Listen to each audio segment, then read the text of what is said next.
Hello, my name is Paul Marchbanks, and this is Digging in the Dirt. Today I'll be discussing Aliens by way of H.G. Wells, C.S. Lewis, Star Trek, and Denis Villeneuve's film Arrival. I have a soft spot, a very soft, wide, and well-kept landing spot for science fiction involving extraterrestrials. I trace it back to the telepathic spacefaring cats who visit Earth in Andre Norton's Star Cat novels from the 70s, followed by the original Battlestar Galactica later that decade, watching classic Star Trek episodes with my dad, and Steven Spielberg's incredibly moving film E.T. I don't categorize the original Star Wars films, which I adore, as sci-fi, like Denis Villeneuve's adaptations of Dune, and Luc Besson's original stories, The Fifth Element, and Valerian in the City of a Thousand Planets. George Lucas's own space operas are more fantasy than science fiction, even though they take place in space. Though tales about first contact with aliens from other worlds can technically be traced back to early satirists like 2nd century Lucian of Samosata and the Enlightenment era Voltaire, the genre really gets underway with H.G. Wells' The War of the Worlds in 1897, a novella that casts invaders from Mars as inexplicable, as utterly other. Though the beleaguered Englishmen do figure out a few things about Martian technology and physiology before the story ends, they can only guess at what motivates the fearsome invaders who appear uninterested in either dialogue or connection. Maybe they attacked Earth because they ran out of some resource on their home planet, the pressure of necessity brightening their intellects and hardening their hearts. Perhaps they exterminate without hesitation or any sign of the moral qualms that complicate human acts of aggression because they see us as mere insects, as negligible as ants, or when we manage to mount a paltry defense, a bit like a disturbed beehive that one can eliminate from a distance. Evolution appears to have maximized their brain power and shortchanged their physical strength and mobility, a difference that surprisingly doesn't disable them under Earth gravity because they wear powerful clothing-like machine apparatuses.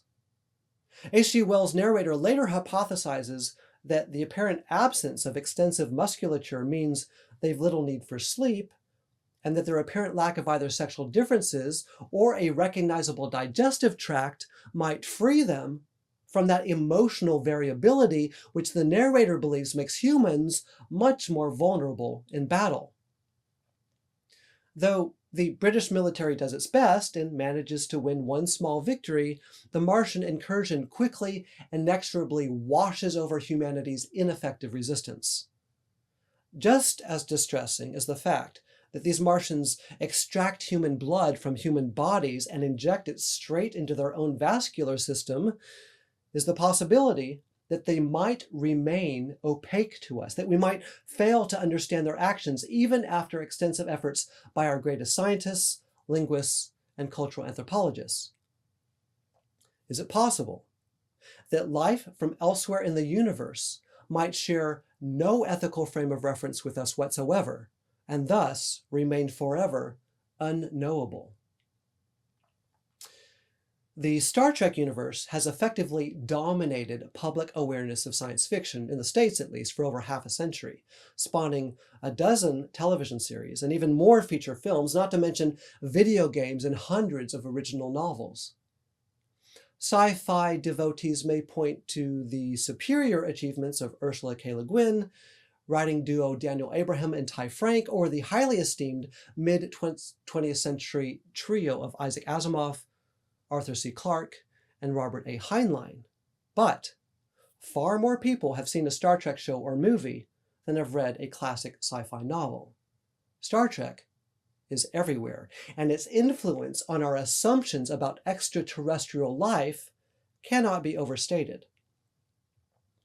Occasionally, the crew of the Enterprise encounters a sentient silicon-based blob or a strange crystalline entity, but most of the species encountered by Federation starships are humanoid in appearance and share familiar fears and desires.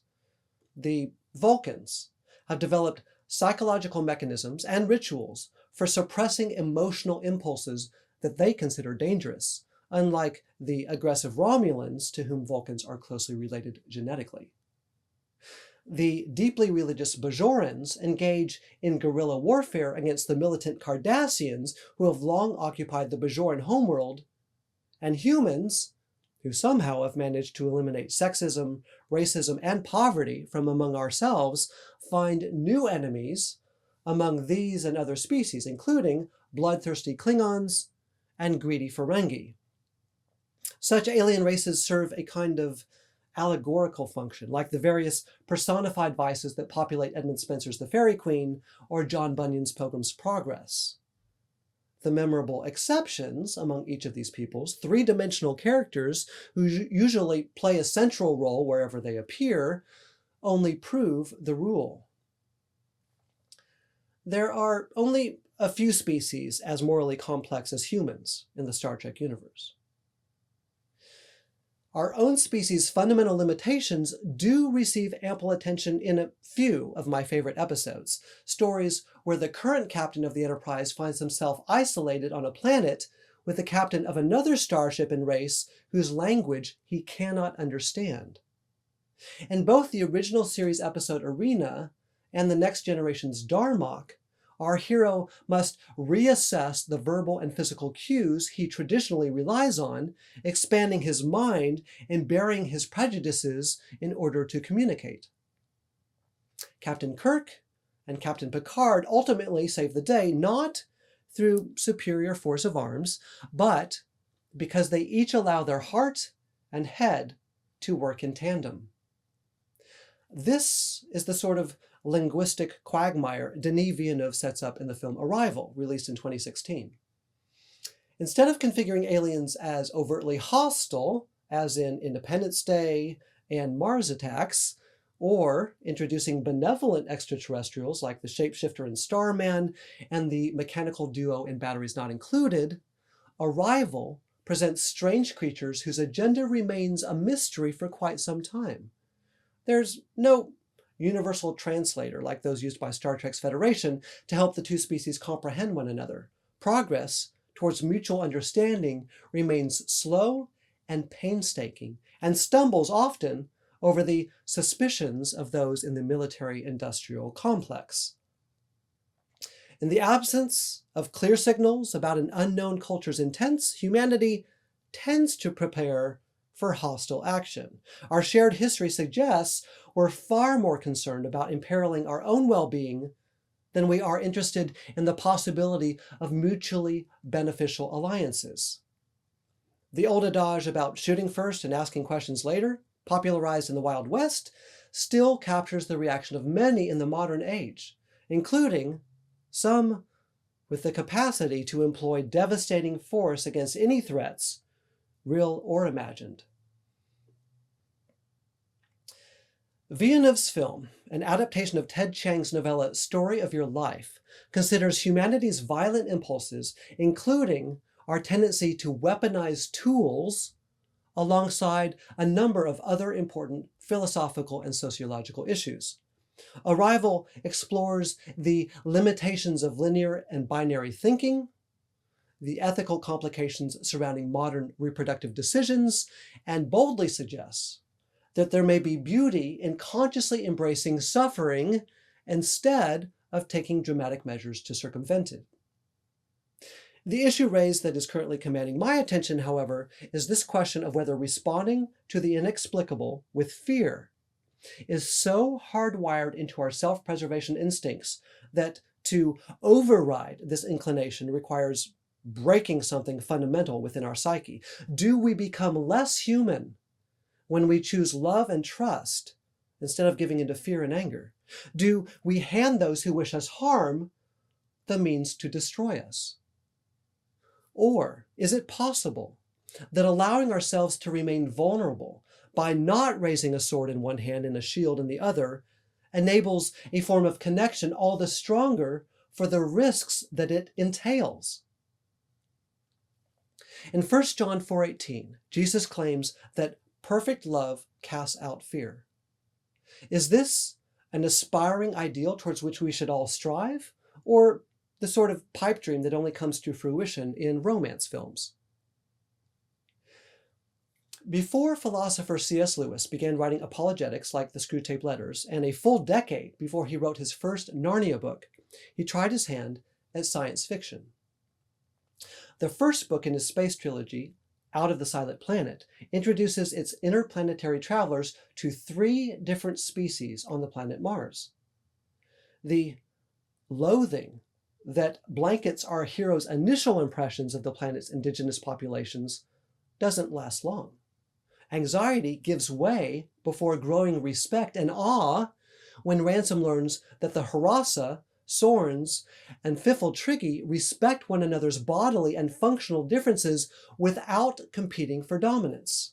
In fact, though they each developed unique languages long ago, they've since adopted the Harassa language because the Harassa, known for their song and poetry, have the most extensive vocabulary. It's as simple as that.